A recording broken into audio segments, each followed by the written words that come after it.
Hello everyone, today I'll show you how to turn clamp mouse to valves option on or off in Iron Nest.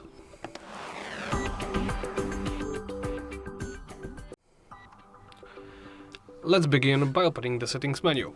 You can open it from the main menu right here, or you can simply, while in-game, press the escape key and then go to settings.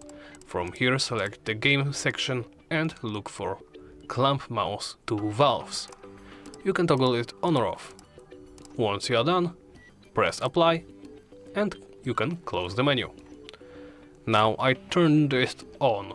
To showcase it to you how it exactly works, I will try to turn this valve, and as you can see, currently the mouse is stuck to the valve.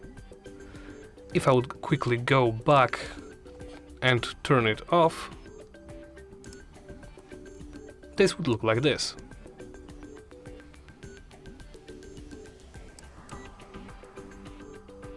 The mouse is free to move during turning of the valve.